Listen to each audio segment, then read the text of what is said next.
Good evening and welcome to the channel's studios here in London with your international news around the world in 5.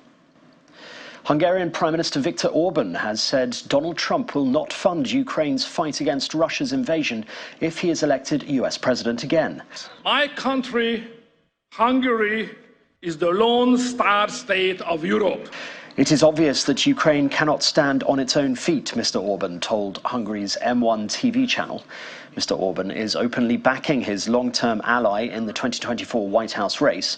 The former US president has pledged to end the war within 24 hours if elected, but provided no details of how. Orban is actually modeling for the Republican Party in the US how you can actually lead with culture wars and wind up with dictatorship. The last free and fair election in Hungary was in 2010. He's since rigged all the other elections.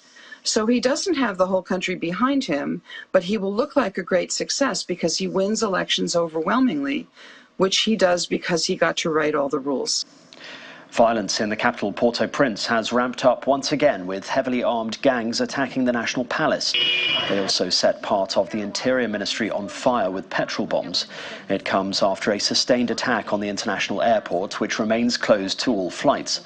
Prime Minister Ariel Henry tried to fly back to Haiti from the United States last week, but his plane was refused permission to land. The US military says it has carried out an operation in Haiti to airlift non-essential embassy personnel from the country and added US forces to bolster embassy security. We're exploring contingency options to ensure the security of our personnel at the embassy. No decisions have been made at this time about potential deployments. I know there's been some press reports about a fleet anti-terrorism security team. What I can tell you is that DoD will not send troops to Haiti to support Haitian National Police security operations. We have no intention of intervening, and we are not providing assistance to help the Prime Minister return to Haiti at this time. Portugal's centre-right has claimed a narrow election victory but has little chance of forming a majority government.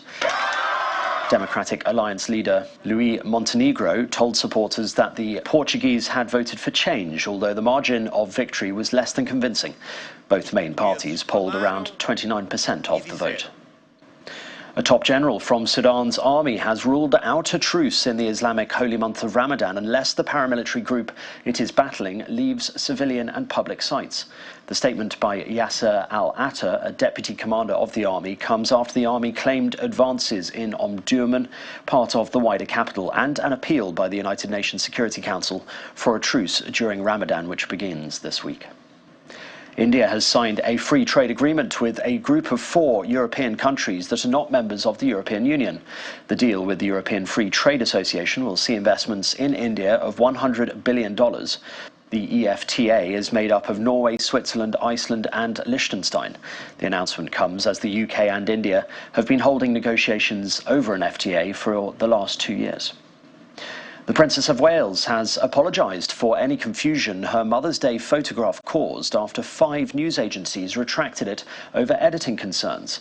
Catherine, in a statement posted on Kensington Palace social media, said, "Like many amateur photographers, I do occasionally experiment with editing." The image taken by the Prince of Wales was the first of Catherine to be released since her surgery in January. PA, Getty Images, AFP, Associated Press and Reuters had all removed the image. And as expected, Oppenheimer was the big winner at the Oscars. Cillian Murphy. It took home the top prize of Best Picture, as well as 6 other awards, including Best Actor for Cillian Murphy and Best Director for Christopher Nolan. Meanwhile, Ryan Gosling stole the show with a performance of his power ballad, joined on stage by 10 backing dancers, a giant Barbie cardboard cutout heads, and a surprise cameo from Guns N' Roses guitarist Slash. And that's your international news around the world in 5. Now back to the channel's studios in Lagos.